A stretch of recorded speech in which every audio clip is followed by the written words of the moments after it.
আসসালামু আলাইকুম, সবাইকে স্বাগত জানাচ্ছি। আপনারা যারা এই মুহূর্তে ভিডিওটি দেখছেন, আপনাদেরকে অনুরোধ করব ভিডিওটি সম্পূর্ণ দেখবেন। আপনারা আমাদেরকে, আমার সাথে আরও লোকজন আছেন, আমি একটু দেখাতে বলবো। প্রথমেই আপনারা আমাদেরকে সবসময় নাটকে দেখেন বা দুষ্টমি করতে দেখেন, ফাইজলামি করতে দেখেন। সচরাচর এই ধরনের ভিডিও আমরা ছাড়ি না বা আমাদের ফেসবুক পেজে দেই না। এইটাই সম্ভবত প্রথম এরকম ভিডিও আমরা করছি।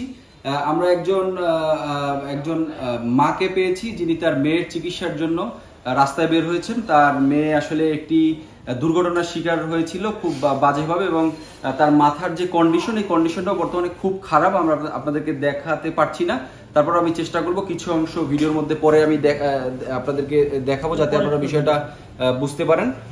আসলে এই মা, ওনার বাড়ি হচ্ছে পিরোজপুর জেলার স্বরূপকাঠি উপজেলায়। সেখান থেকে তিনি এসেছেন আসলে কুয়াকাটায়, এই পর্যটন এলাকায়। উনি হয়তো ভেবেছেন বা কেউ তাকে বলেছেন যে এইখানে আসলে উনি হয়তো বা আর্থিকভাবে কিছুটা স্বাবলম্বী হতে পারবেন, যে টাকা থেকে তার মেয়ের চিকিৎসা করানো যায়। তো আসলে যে কোনোভাবে হোক, আমরা এখানকার যারা তরুণ সংবাদ মাধ্যম কর্মী বা গণমাধ্যম কর্মী রয়েছে, আমাদের সাথে দেখা হয়েছে। এখানে বাচ্চু ভাই আছেন, যিনি বিভিন্ন সময় মানবিক কাজ করে থাকেন, এবং SM আলমাস রয়েছেন সংবাদকর্মী, শামীম রাজা রয়েছেন, এবং ক্যামেরায় জাহিদুল রয়েছেন। তো আমরা খুব অল্প সময়ের মধ্যে মায়ের মুখ থেকে দুটি কথা শুনবো। ওনার মেয়ের আসলে ওনার একটি কথাই আমাদের খুব ভালো লেগেছে সবার, যে উনি আসলে টাকা চান না বা ওনার খুব বেশি টাকার প্রয়োজন নেই। উনি শুধু চান যে ওনার মেয়ের যে চিকিৎসাটা এই মুহূর্তে বন্ধ রয়েছে, সেই চিকিৎসা যাতে সামনের দিকে প্রসারিত হয় এবং খুব ভালোভাবে যাতে চিকিৎসাটি করানো যায়। তো আপনারা যারা হৃদয়বান ব্যক্তি রয়েছেন সমাজের, বা আমার এই ভিডিওটি দেখবেন, আপনাদের কাছে অনুরোধ থাকবে, আপনাদের পক্ষে যদি সম্ভব হয় এই মায়ের পাশে দাঁড়াবেন। আমি ওনার যে বিকাশ নাম্বার রয়েছে সেই নাম্বারটি আপনাদেরকে দিয়ে দিব, এবং ওনাদের সাথে যোগাযোগ করার নাম্বারও দিয়ে দিব। কেউ যদি ভাবেন যে না, আপনি একটি অসহায় বোনকে বা একটি অসহায় মেয়েকে চিকিৎসা করাতে চাচ্ছেন, আপনারা করাতে পারবেন। আমি এই মায়ের মুখ থেকে দুটি কথা শুনবো অল্প একটুর ভিতরে। আপনি আসলে কি চাচ্ছেন আপনার মেয়েকে নিয়ে একটু বলেন।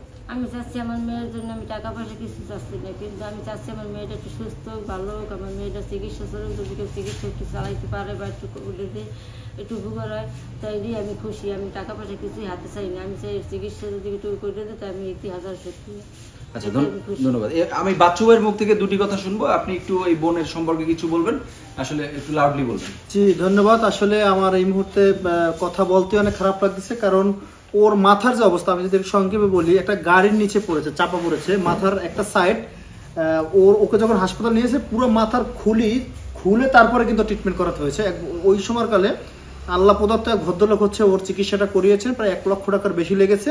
ওর একটা সাইড কিন্তু এইভাবে ডাবডা হয়ে আছে, এবং আমার মনে হয় যে চিকিৎসাটা একদম ভালোভাবে হয়নি। না হওয়ার কারণে ওই যে জায়গাটার মাথার খুলিটা জোড়া লাগছে, সেইখান থেকে বিভিন্ন জায়গায় এখন আবার মানে সমস্যা হয়েছে, অর্থাৎ ব্লাড আসতেছে, এরকমেরও কিন্তু দেখা যাচ্ছে।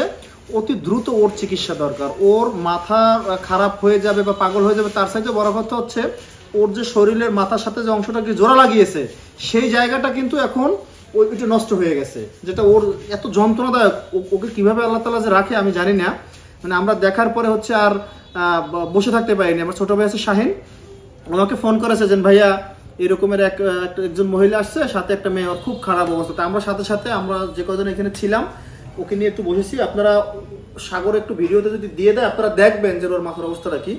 আমি আপনাদের পায়ে হাত জোর দিয়ে করে বলবো, যারা বিত্তবান আছেন, যদি ভিডিওটা আপনাদের সামনে পড়ে, অন্তত এই ছোট্ট বোনটার জন্য আপনারা একটু পাশে দাঁড়াবেন।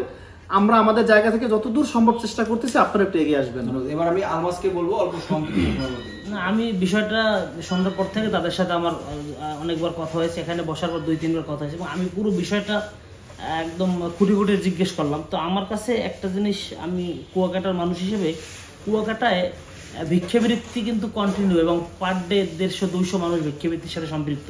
তাদেরকে প্রথমে সেরকমটা মনে হয়েছিল, কিন্তু ওর মা প্রথমেই একটা কথা বলছে যে আমি আসলে কোনো টাকা চাই না, আমি আপনাদের কাছে কোনো টাকার জন্য আসি না, আমি আসছি আমার মেয়েটাকে আমি সুস্থ দেখতে। এবং ও এত মারাত্মকভাবে জখম, মানে ওর মাথার ইনফেকশনটা এতভাবে ছড়ানো, এটা কোনো মানুষ খালি চোখে দেখলে সে প্রথমে ভয় পাবে। কারণ আমি ওকে জিজ্ঞেস করছিলাম তোমার ব্যথা করে কিনা, ও কিন্তু বলছে আমার ব্যথা করে। এই অবস্থায় আমরা একটু কেটে গেলেও দেখি কি অবস্থা, কিন্তু ওর মাথার যে অবস্থা সেটার কোনো ব্যাখ্যা নাই। ওর এই মুহূর্তে খুব উন্নত মানের চিকিৎসা দরকার, কিন্তু তারা আসলে সেরকম বিত্তমান ফ্যামিলির না। তার 6টি সন্তান, একটি বাচ্চা মারা গেছে, এবং তার 5টি সন্তান, এবং তার স্বামী নেই। এইটি হচ্ছে, ওর পরও আরও একটি ছেলে আছে। তো 5টি সন্তান নিয়ে কিন্তু 2টি মেয়েকে বিয়ে দিয়েছে, এখনও কিন্তু 3টে বাচ্চা নিয়ে সে এইভাবে জীবনযাপন করে, তার স্বামী তাকে ছেড়ে চলে গেছে। মানে বিষয়টা হচ্ছে মরার উপর খরার ঘা। তো আসলে আর কিছু বলার নেই। আপনারা যারা এই ভিডিওটি দেখবেন, এর মধ্যে যদি 1 লক্ষ মানুষও ভিডিওটা দেখেন এবং যদি একটা মানুষ হৃদয়বান হয় যে ওদের পাশে দাঁড়াবেন, তাহলে আমরা আপনাদেরকে নাম্বার, তাদের একটা ফোন আছে, এই ফোন নাম্বারটা দিয়ে দেবো। আপনারা তাদের সাথে সরাসরি যোগাযোগ করে তাদেরকে সহযোগিতা করবেন। এবং ওদের ঠিকানা তো বলাই আছে যে পিরোজপুর জেলা স্বরূপকাঠি উপজেলার ইন্দিরাটে এদের বাসায়, আপনারা যোগাযোগ করলে পেয়ে যাবেন। ধন্যবাদ সবাইকে। জি, আপনারা শুনছিলেন এতক্ষণ আলমাসের মুখ থেকে। আসলে আমরা মানুষজন চিনতে আসলে আগে অনেক ভুল করেছিলাম। এর আগে আপনারা আমাদের একটি ভিডিও দেখেছিলেন যে শেরেবাংলা হাসপাতালে একজনকে সাহায্য করে আমি প্রতারিত হয়েছিলাম, কিন্তু এইটা আসলে প্রতারণার কোনো সুযোগ নেই, কারণ একদম চোখের সামনে যেটা দেখা যাচ্ছে যে আমাদের এই বোনটির তার মাথার অবস্থা খুবই খারাপ। আসলে ভিডিওতে আমি ওইভাবে আপনাদের দেখাতে পারছি না, দুঃখিত। তো আপনাদের কাছে আমার হাত জোরে অনুরোধ থাকবে, আপনাদের যদি কারো সুযোগ থাকে, কেউ যদি আপনারা এদেরকে সাহায্য করতে চান, ওনাদের নাম্বার আমি আপনাদেরকে দিয়ে দেবো, স্ক্রিনে থাকবে এবং কমেন্ট বক্সেও দিয়ে দেবো। আপনারা দয়া করে অনুগ্রহ করে ওনাদের সাথে যোগাযোগ করে ওনাদের একটু সাহায্য করার চেষ্টা করবেন। সবাই ভালো থাকবেন, ধন্যবাদ সবাইকে।